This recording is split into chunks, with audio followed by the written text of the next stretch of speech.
Welcome to the TRS-4 New Teachers and TRS presentation. Your automatic membership in the Teachers Retirement System is a benefit of your employment with a public education employer in Kentucky. This presentation for non-university members will provide facts about TRS and your comprehensive retirement that is based on law. University members will want to view the TRS New Teachers and TRS presentation for university members. There are 4 TRS account types delineated by entry date. Members entering TRS on or after January 1st, 2022 are the TRS-4 account type. Specific information about your account depends on your account type. This presentation is specific to TRS-4 account type members. Some of the information will not pertain to other TRS account types. Who are TRS members? The majority of TRS members are employees and retirees of the 171 public school districts, but members also come from other employers, including the Department of Education agencies, 5 universities, and KCTCS. There are nearly 70,000 active members in TRS. For the majority of its members, including local school districts and state agencies, TRS is a Social Security replacement plan.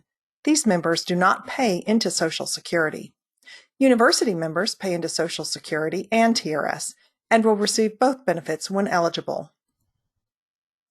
For over 80 years, TRS has been consistent in providing a comprehensive retirement plan for Kentucky teachers and is administered by an 11-member Board of Trustees. They are the fiduciary of the system, assuring that all funds are held in trust to provide benefits for TRS members. The TRS board is mostly elected by the members of TRS.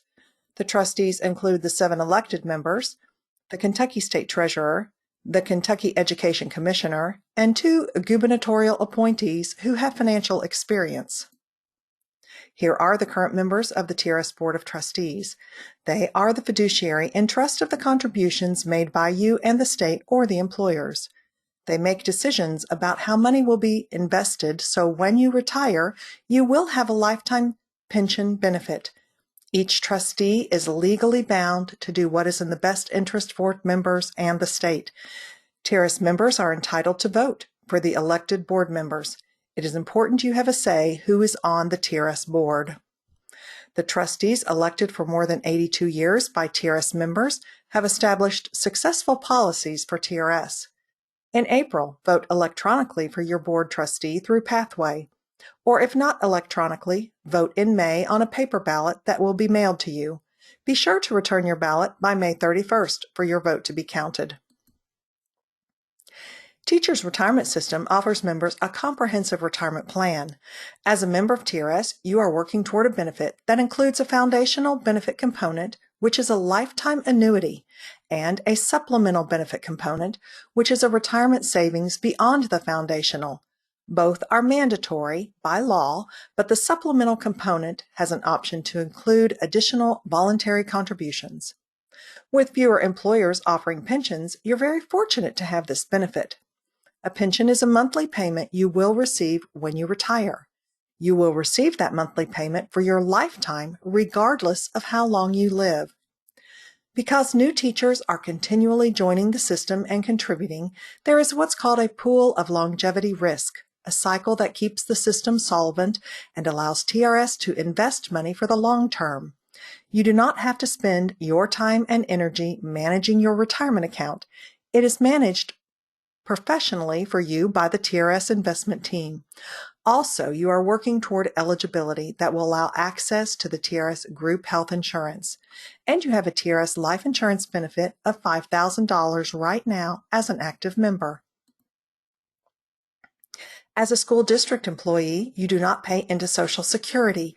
You pay into your teacher's retirement system, which is set up as a defined benefit Social Security replacement plan. The foundation of your lifetime retirement benefit starts with the contributions you are making to TRS with each paycheck. Paying contributions to TRS for your retirement is by law mandatory, and the contribution rate is set by law. The TRS contributions are tax deferred and then invested and managed for you under the direction of the TRS Board of Trustees. With every pay stub you receive, check it to make sure that your pay is correct and that your deductions are correct. You should see 14.75% withheld for TRS. Those are your retirement contributions. Your employer is also contributing 13.75% of your gross pay amount into TRS on your behalf.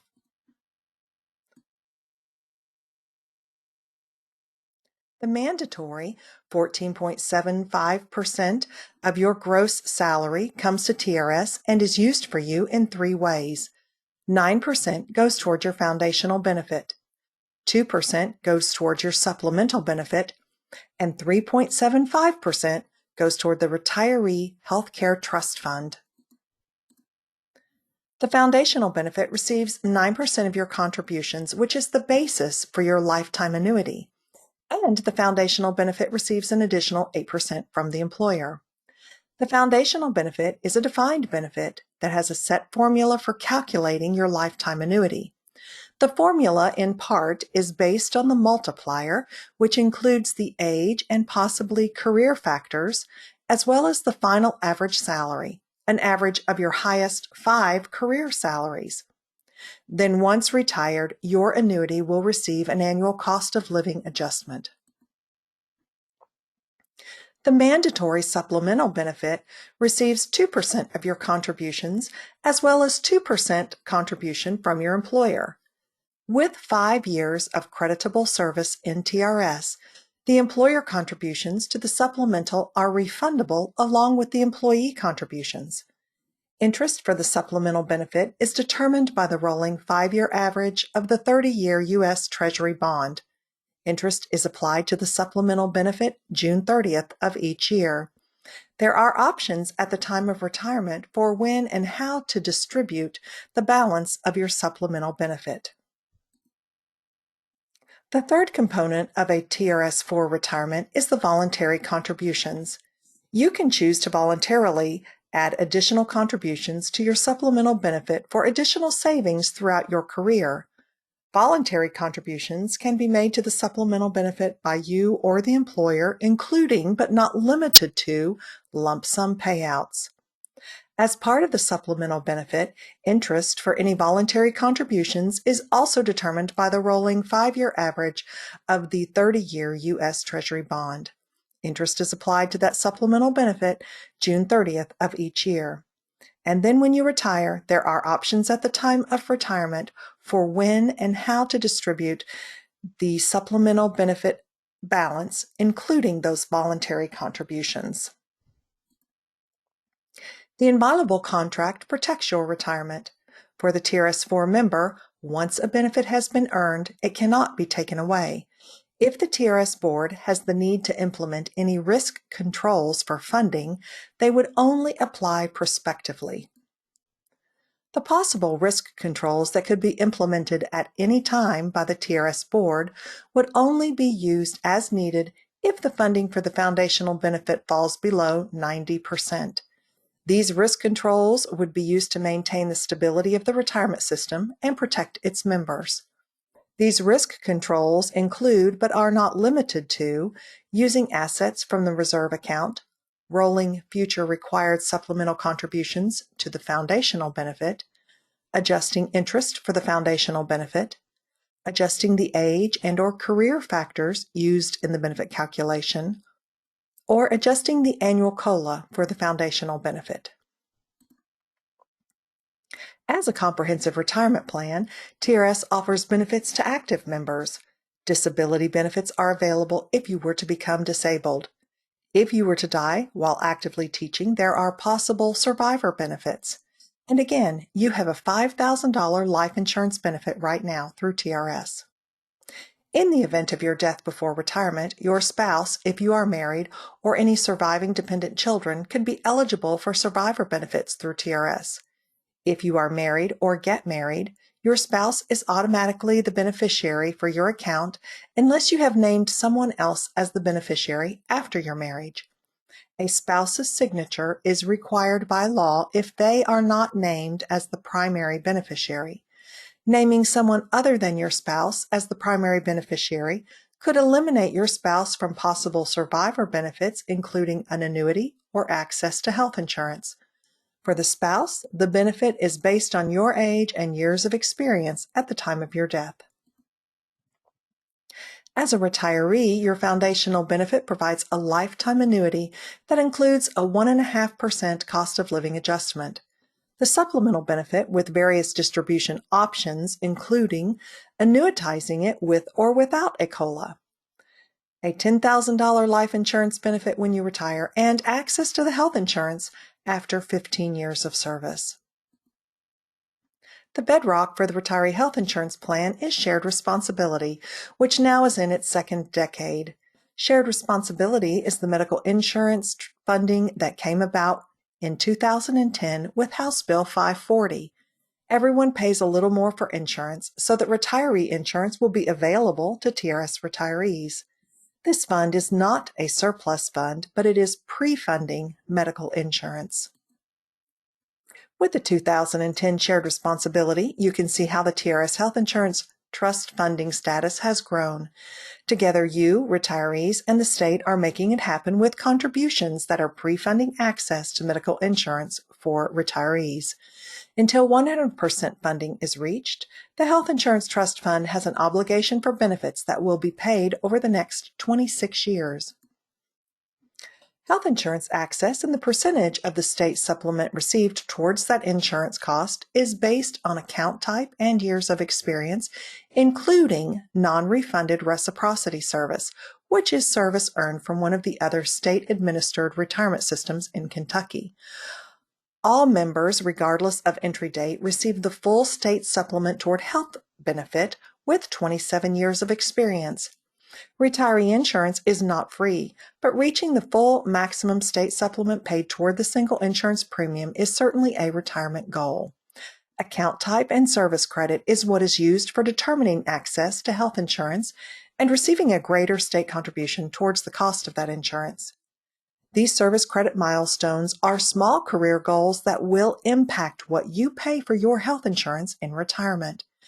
As a TRS-4 member, you are not eligible for TRS health insurance unless you have 15 years of service. Actuarial service purchases do not count for insurance eligibility or for moving into a different insurance tier. Achieving 15 years of service for access to retiree health insurance is your first goal. With 15 years of service, you have access to the TRS insurance with a 45% state supplement paid toward the premium of the single option. With 20 years of service, the percentage increases to 65%. With 25 years of service, it increases to 90%. With 26 years of service, the state contribution increases to 95%, and with 27 years of service, you can receive the maximum allowed for the state contribution supplement toward the single cost of single insurance. That state contribution percentage does not cover the entire cost of the single Kentucky Employees Health Plan, or KEHP insurance, under the age of 65, but having the maximum state contribution for insurance is a goal that will save you money on retiree health insurance cost. Seeing the benefit of this maximum state contribution may not be realized until being eligible for the Medicare-eligible health plan or the MEHP insurance at age 65. The funding for the state contribution supplement towards single insurance is allocated in each biennium state budget, but that could change with future legislation. Once again, retirees are guaranteed access to group health insurance coverage, but the details around that coverage can change. Know the cost of health insurance and what you must pay for that coverage before you retire. Keep up to date with any changes during your career to help you be better prepared for retirement. By far the most important question is when you're eligible to draw an annuity. By having 5 complete years of creditable Kentucky service, you are eligible to receive retirement benefits once all other eligibility requirements have been met. This is the first hurdle to retirement. Service credit is earned by working contract days each year. The work year is based on the fiscal year from July 1st through June 30th. No one can earn more than 1 year of service credit in any fiscal year. The number of contract days that must be worked are based on the specific position and employer. Working every contract day for your position will earn you a full year of service credit. The minimum number of days for a typical teacher contract is 185. In some districts, the typical teacher contract is greater than that. Contracts can be up to 260 days, which is more typical for an administrative contract. Also, you may be hired as a teacher, but may have extra service or extended days added onto your contract depending on your district and specific position. You can miss up to 5 days per year and still earn a full year of service credit for retirement. You will not have the salary credit from the 5 missed days unless that lost salary is purchased with TRS, but you will have one complete full year of service credit. You cannot earn service credit for time missed prior to being hired. If more than 5 days are missed by having docked or unpaid days, then only a fraction of a year of credit is earned. Individuals who are substitutes or part-time employees in a local school district will earn a partial year of service credit based on the number of days worked from what would be a full-time contract. The example seen here is having 57 days without pay and working 130 days out of a 187-day contract, which would earn 70% or 7/10 of a year of service credit. All part-time employment counts towards your service credit. If you have years that are not complete years, partial years, substitute years, they are not a loss. That time will add up for your eligibility. Service credit is important for determining retirement eligibility and health insurance eligibility. Also, service credit is part of the formula used in the benefit calculation. So earning and receiving the correct service credit each year is very important for all those reasons. TRS is independent from other state-sponsored retirement systems, but has reciprocity with these other state systems. As a TRS member with service in one of the other state-administered retirement systems, you are a reciprocity member. The good news as a reciprocity member, all the time earned with any Kentucky public pension will count toward your retirement eligibility with TRS. Also, TRS will count your original entry date as the date first paying into any Kentucky public retirement system, regardless of which system. Retirement eligibility requirements are different in each system. Be sure to check with the system to know the specifics about retiring from that system, along with the cost of health insurance. Retiree health insurance costs vary with the different state-sponsored systems. Contact KPPA to determine the benefits you may be entitled to receive upon retirement. In order to receive benefits from all the systems in which you have service, the required retirement forms must be submitted to each system by their specific deadlines. Being ready for retirement means preparing early and keeping up with your retirement account annually. Knowing and making any possible retirement purchases during your career can help you obtain all eligible service or salary credit for your retirement. Some of these purchases have deadlines. If you must take days without pay because you are out of sick days, maybe a maternity leave or unexpected illness, or taking days that don't qualify for sick or emergency days, and if it's more than 5 days missed, you will not receive a full year of service credit. A retirement purchase of those unpaid days will allow you to earn a full year of service credit. The fractional or part-time purchase occurs when, at the end of the school year, you have unpaid days. If you have earned at least 70% or 7/10 of a year of service credit, you could purchase the remaining 30% or balance of the year, giving you a full year of service credit for that fiscal year. This lost service purchase must be made by December 31st, following the end of the fiscal year where you had unpaid days.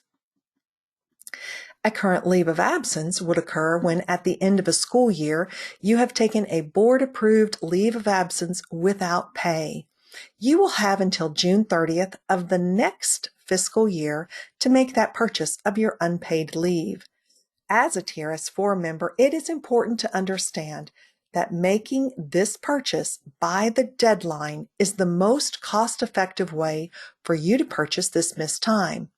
If you miss the deadline to purchase, you can still make the purchase at the time of retirement, but then it will be an actuarial purchase and will cost you more. Take note, it is always a best practice to get documented board approval if you are taking a leave of absence or anticipate any extended days without pay. For either of these purchases, fractional, part-time, or leave of absence, your employer must certify to TRS your days worked and salary earned so the purchase cost can be calculated. Ask your board office or human resource person to complete the lost service form for TRS. These purchases have deadlines, but they are the most cost-effective way to purchase retirement time. The USERRA purchase is for any active member in the military and is called to active duty military deployment by the President. You could possibly have any missed service credit purchased through USERRA once you returned to teaching employment after the military deployment ends. The deadline to make this purchase will depend on the length of the deployment, and you do have to return to your employment with a TRS employer.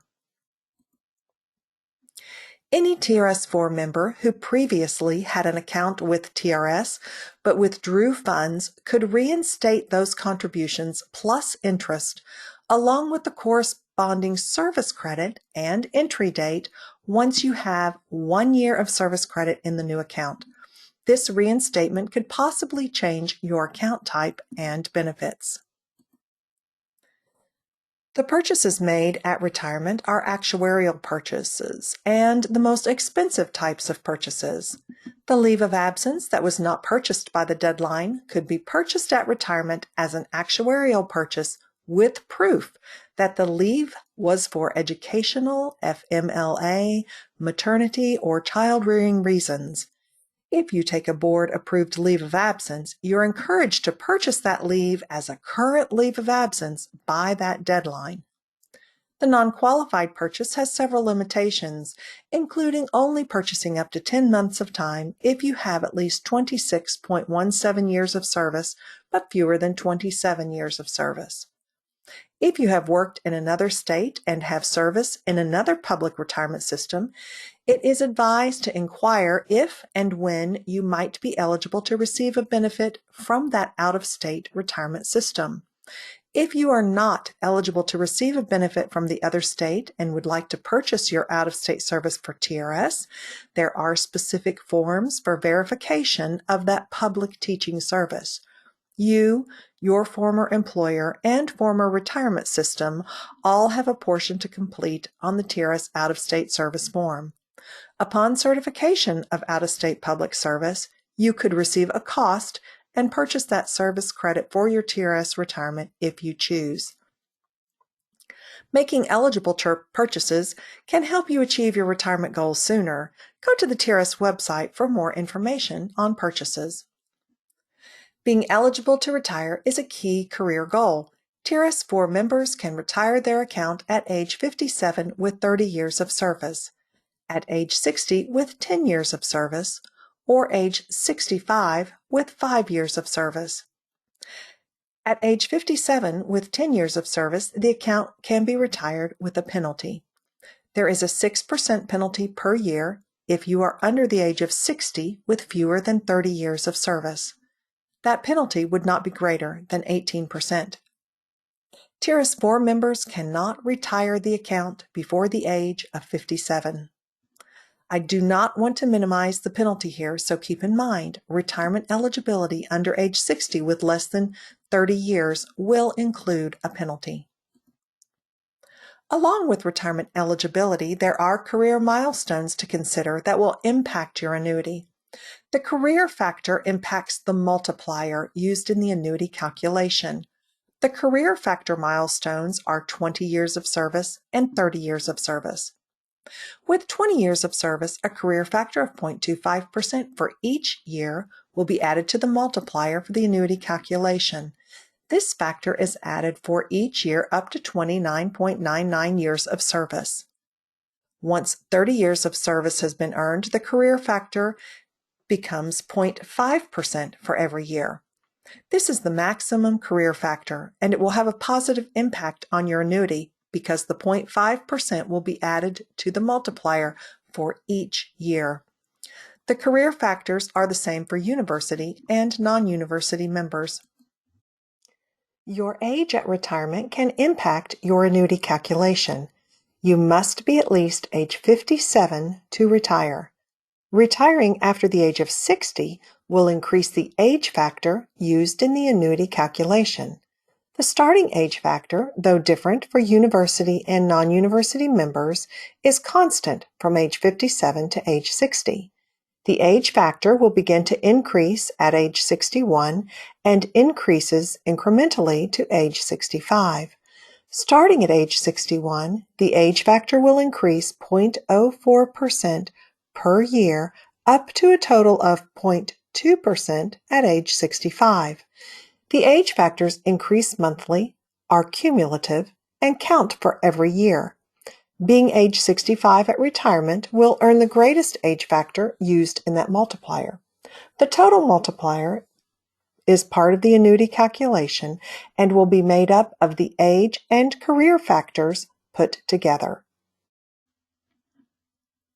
Retirement planning requires knowing when you are eligible to retire, but also requires knowing how much income you need in retirement. When you retire the first moment you are eligible, you will not be receiving the same income in retirement that you earned while employed. Your retirement income is called a replacement salary. Financial planners recommend that you have a minimum of 80% of your last year's salary as a replacement salary for retirement. And you should plan for a retirement of 30 years or longer based on increasing lifespans.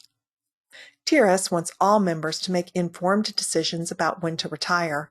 Just being eligible does not mean that it is the best financial decision for your future. Only you can decide when you are financially able to retire. The foundational benefit is calculated by a set formula that will provide you a lifetime annuity. Understanding this formula and how the age and career milestones impact this formula will help you make wise decisions as you set your career and financial retirement goals. The basic annuity formula is the total multiplier times the final average salary, which equals the annual retirement benefit. The total multiplier consists of service credit, which is the number of years worked, times the multiplier, which is the value for each of those years.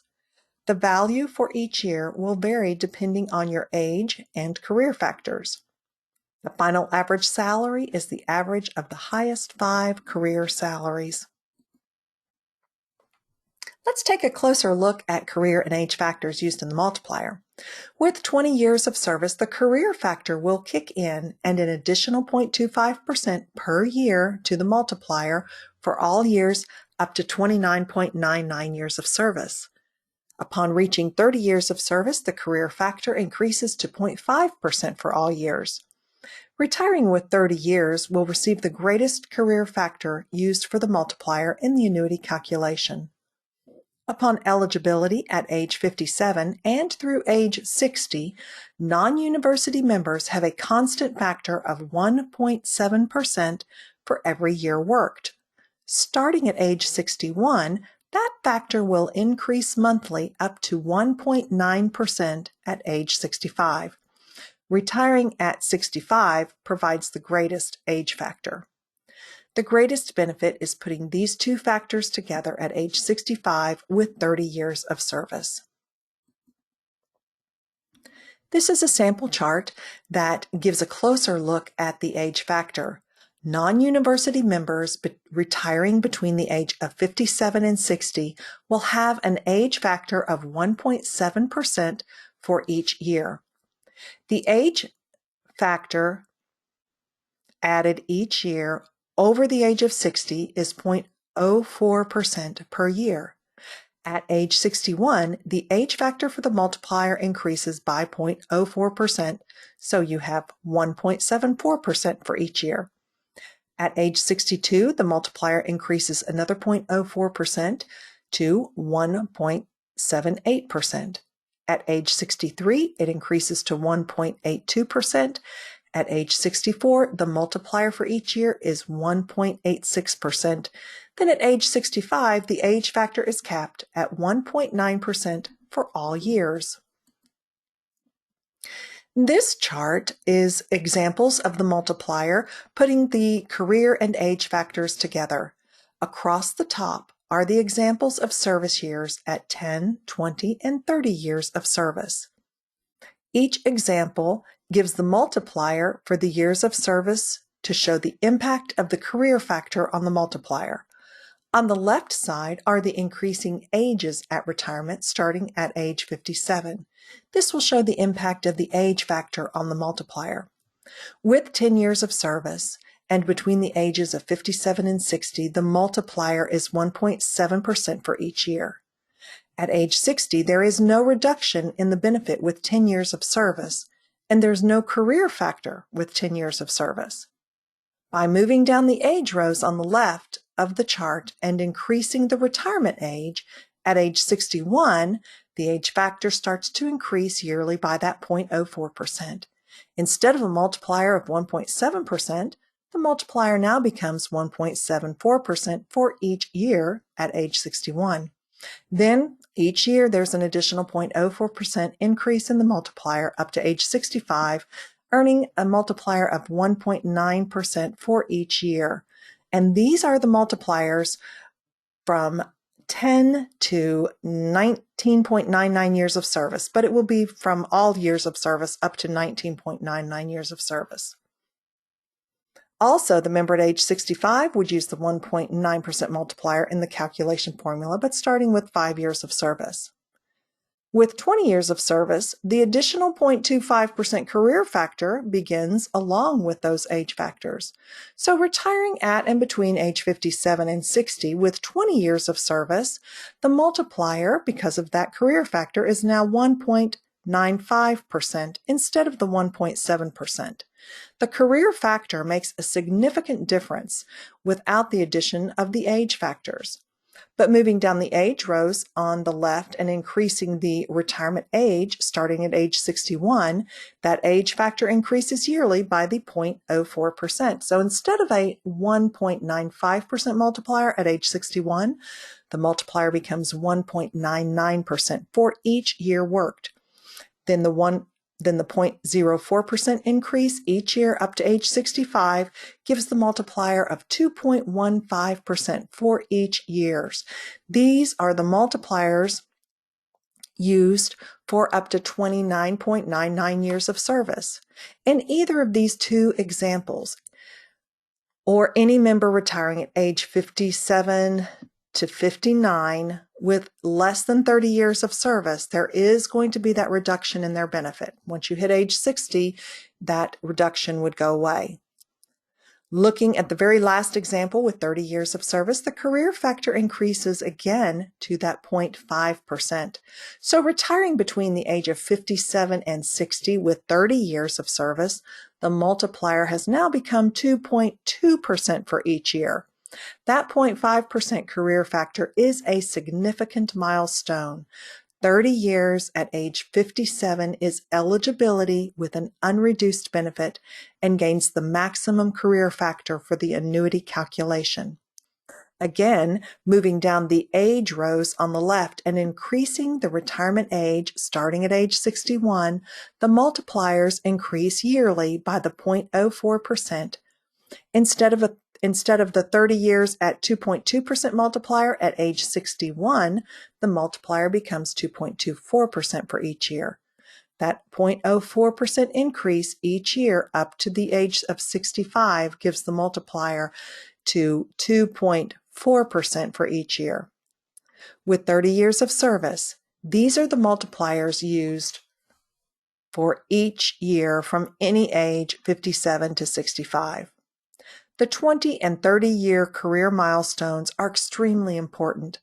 Understanding that 0.04% age factor increase per year starting at age 61 is also significant and will have a positive impact on your annuity.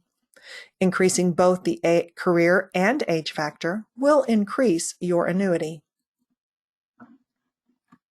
This chart gives examples of a total multiplier by putting together the career and age factors.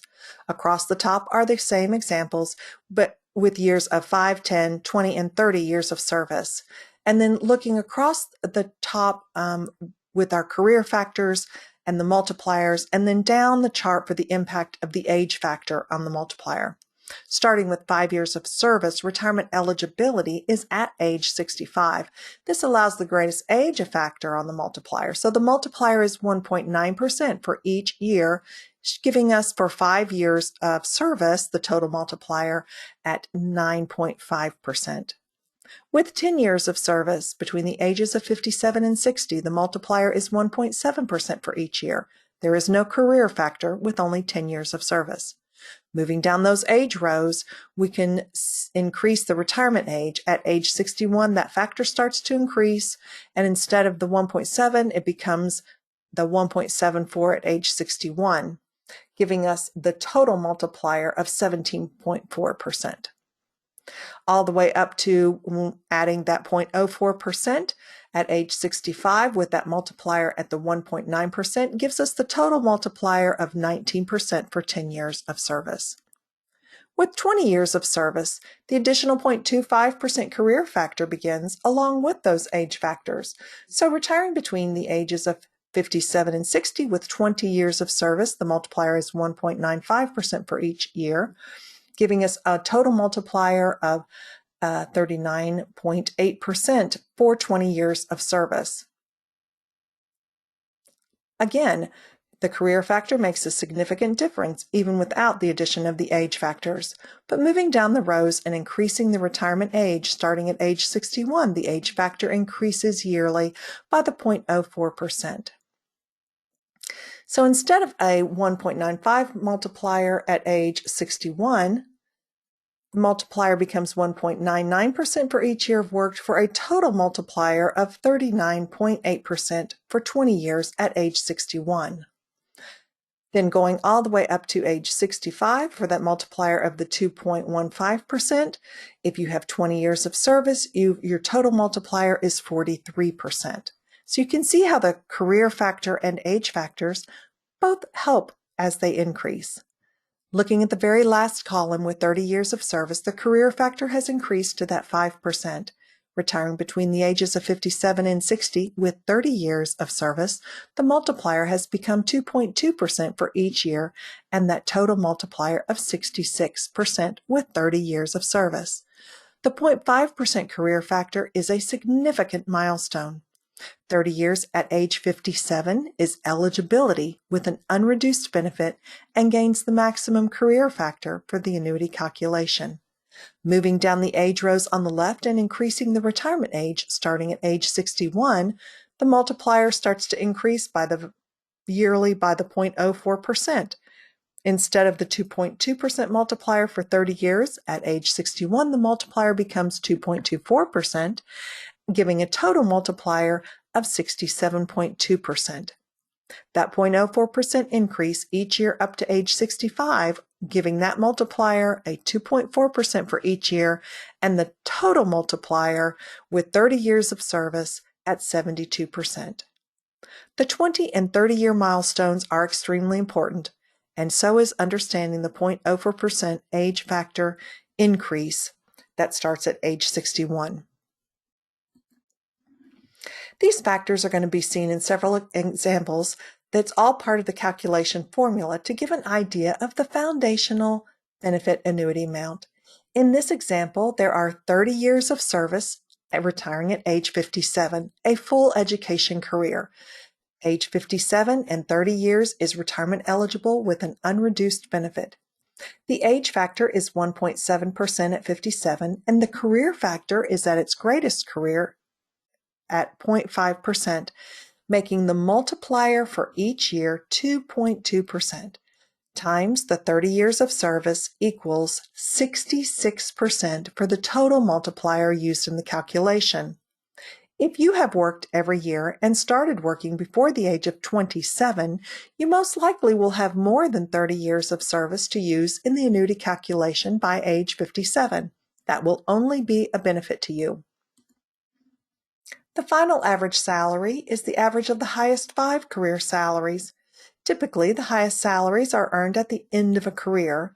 An important note to the final average salary is that salary increases in the last 5 years before retirement are not allowed unless they are step increases or a percentage increase given to everyone on the salary schedule. With a $60,000 salary for each of the last 5 years before retirement, the final average salary will be $60,000. To complete the formula, the total multiplier, 66%, times the final average salary of $60,000 gives the gross annual benefit of $39,600 for the Option 1 straight life annuity. $39,600 is a 66% replacement salary of the last year's salary. This replacement salary is the foundational benefit only. Along with the foundational benefit, you also have been contributing into a supplemental benefit that will give additional income in retirement. The second part of your retirement savings is the supplemental benefit. When the foundational benefit is retired, there are options for how to distribute the supplemental benefit. The supplemental benefit can be annuitized along with the foundational benefit, increasing the total annuity. And the annuitized supplemental benefit can remain fixed throughout retirement or has an option to include a COLA on this part of the annuity if desired. Or the supplemental benefit can be distributed through a payment or rollover, or the distribution can be delayed, allowing the supplemental benefit to continue earning interest, or any combination of distribution options can be selected. Using the same foundational example of retiring at age 57 with 30 years of service and a final year's earnings of $60,000, here's an example of what the supplemental account balance could look like. Because interest for the supplemental benefit is a rolling 5-year average of the 30-year U.S. Treasury bond and is adjusted annually, fluctuations in interest are typically small. This example is assuming an interest at just about 4%. Also assuming only the required minimum amount has been contributed to the supplemental benefit throughout the career, the balance at retirement could be $117,994. This balance or a portion could be paid directly to you or a rollover at retirement. Another option for the supplemental benefit is to annuitize the balance along with the foundational benefit at retirement. This chart shows how annuitizing the supplemental benefit at retirement will add to the replacement salary from your foundational benefit.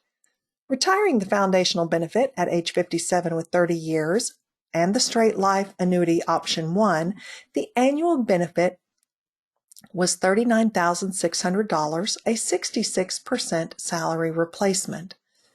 Annuitizing the supplemental balance of $117,994 with the foundational and also choosing a straight life annuity option 1 will add an additional $9,190 to the annuity, making the total benefit $48,790.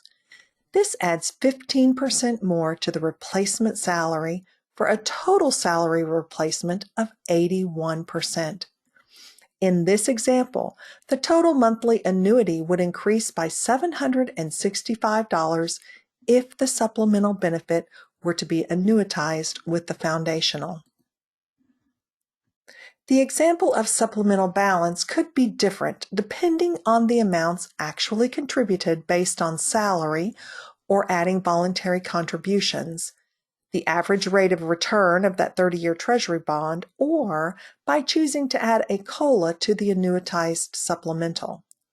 Also, if any risk controls have been implemented during the career, such as diverting mandatory supplemental to the foundational account, that could change those balances.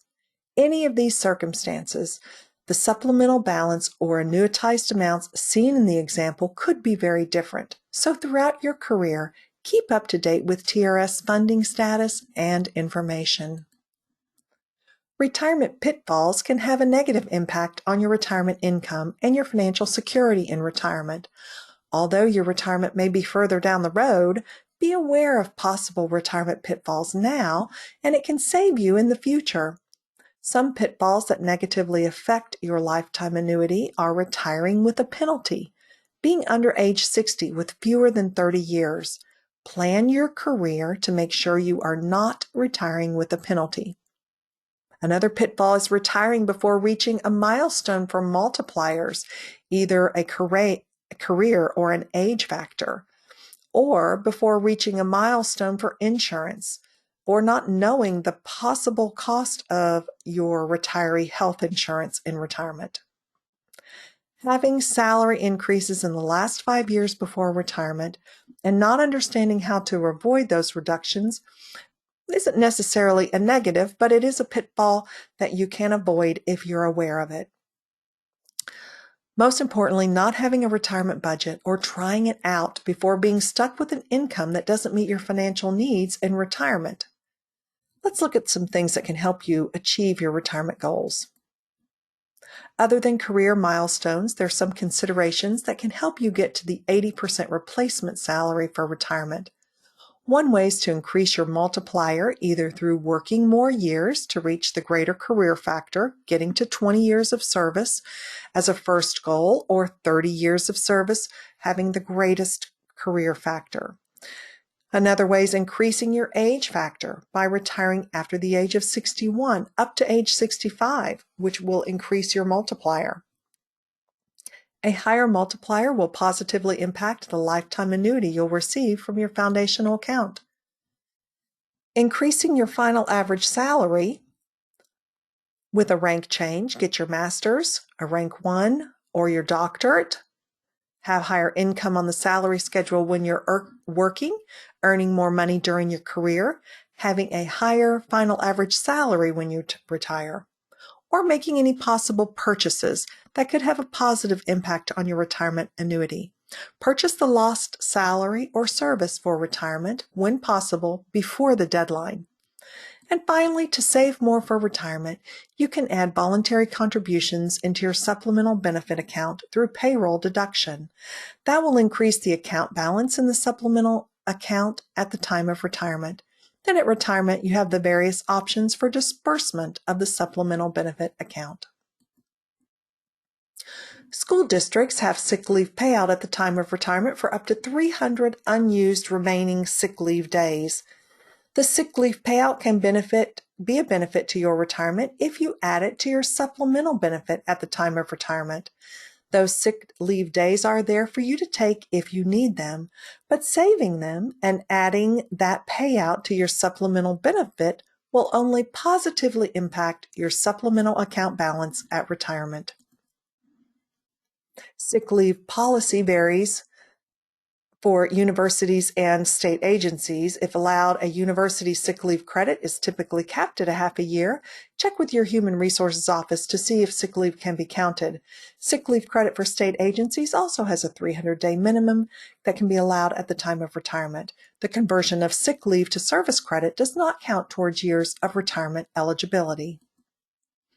Once you've decided to retire, the next important decision will be your annuity option selection for the foundational benefit. The annuity option will determine your lifetime monthly payment as well as what you are leaving for your beneficiary. The same options will be available for your supplemental benefit if you choose to annuitize the supplemental benefit balance. These are the questions you need to ask yourself when selecting annuity option. Does your retirement budget require you to take the greatest monthly payment for your lifetime? Is leaving only a refundable balance for any beneficiary sufficient? Do you need the security of a term or fixed year benefit for a beneficiary? Or do you need to provide a lifetime benefit for a beneficiary? Here are your annuity options. All annuity options will provide a lifetime benefit for you, the member. The Straight Life Annuity Option 1 provides the greatest lifetime monthly payment to you. All payments would cease upon your death other than a refundable balance. There will be nothing left for the beneficiary after your contributions are depleted approximately 4 years into retirement. Year Certain or Option 2 can be set up for a certain year term for the beneficiary. The term period can be either 5, 10, 15, or 20 years. The clock starts ticking at the time of your retirement. If you die within the certain year period, your beneficiary is only eligible for a benefit for the remainder of the term. At the end of the certain period of years, regardless if you are still living or have already died, the beneficiary will receive nothing. With the joint survivor options at retirement, you are providing a lifetime benefit for your beneficiary after your death, and you are taking a reduced monthly benefit for that assurance. Joint survivor option 3 will have the lower monthly payment than the straight life amount because after your death, the beneficiary will have the same payment for the rest of their life. Joint survivor with the pop-up option 3A will have an even lower monthly payment amount than the straight life or joint survivor because just as the joint survivor, after your death, the beneficiary will have the same payment for the rest of their life, but if your beneficiary dies before you, you will pop up to the straight life amount for the rest of your life. This result is an increase in your monthly payment for the rest of your life. The pop-up benefits you, the member, not the beneficiary.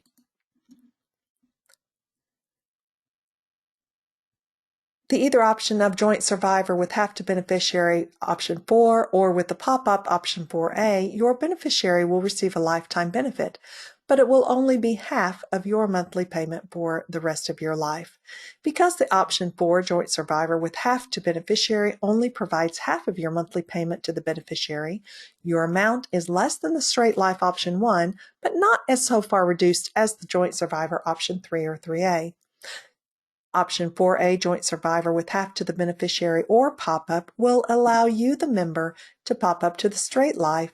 Option 1, if your beneficiary dies before you, resulting in an increase in your monthly benefit for the remainder of your life. Having an estimate of benefits from TRS within 12 months of your projected retirement will help you in making your annuity selection, since it will list the estimated gross monthly amounts for each of the annuity options. To understand your annuity selection, keep in mind if you are choosing an option other than the straight life annuity option so you can provide a certain term or lifetime benefit to your beneficiary, your monthly payment will decrease. The earlier examples shown a salary replacement percentage were for the straight life option 1. If any other option selected at retirement, that salary replacement percentage will be lowered for both the foundational and the supplemental benefit when it is annuitized. A thoughtful examination of your retirement budget and any beneficiary's needs is advised. The benefits of the teaching profession are numerous, but there are many reasons people must terminate their employment. It's not always easy, and life happens. If for any reasons you do stop teaching and decide to withdraw the contribution from your TRS retirement account, then you forfeit all the benefits presented, including a possible lifetime annuity, access to health insurance if eligible, and the TRS life insurance. Your refund will be your foundational and supplemental contributions plus accrued interest minus the mandatory federal income tax. Employer contributions to the supplemental benefit are refundable after 5 years of TRS service. Employment must be terminated and partial withdrawals are not permitted. TRS does not send out junk mail. If you receive something from TRS, please read it. New members should receive a TRS-4 member registration in the mail that includes your TRS ID. To complete your membership, you must fill out and return this form, which includes beneficiary designations. This form can be completed online through Pathway. This is your retirement system for your future retirement, so keep all of your personal information up to date and stay informed as to what's going on at TRS. Keeping your beneficiary information current and up to date with TRS is important to ensure that all your wishes are fulfilled and any legal complications for your family are avoided in the event of your death. Anytime you have a life event, such as a marriage, divorce, death, you'll want to remember to update your beneficiary information with TRS. Updating information with your employer is not the same as updating your information with TRS. As a reminder, if you are married or get married, your spouse is automatically the beneficiary for your account unless you have named someone else as the beneficiary after your marriage. A spouse's signature is required by law if they are not named as the primary beneficiary. Naming someone other than your spouse could eliminate your spouse from possible survivor benefits, including access to health insurance.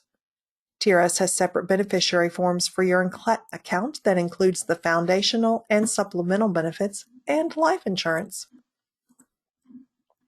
Register for Pathway. It is the online access to your TRS account. If you've not already set up a password, you will want to do so and keep up with your personal account online.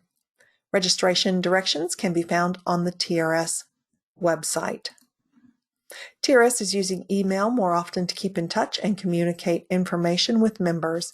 Keep your email addresses up to date with TRS. Email from TRS is safe to open, and TRS only sends information that is important to you to let you know of upcoming events that you may be interested in attending. So open all email and postal mail received from TRS. Be sure to check out the video page of the TRS website and learn more about specific TRS topics. TRS sends out newsletters to active and retired members to keep you up to date with what's happening at TRS or with reminders you might need.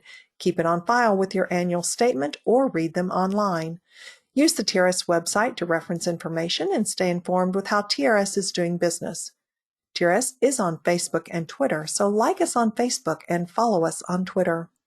If you have questions, you can call TRS between 8 and 5 weekdays. The Information Center staff is very knowledgeable or can direct your call to a counselor as needed. Feel free to contact Teachers Retirement if you have any questions about insurance, your account, or TRS in general. We are open 5 days a week, Monday through Friday from 8 to 5 Eastern Time. Thank you for your time. Have a great day.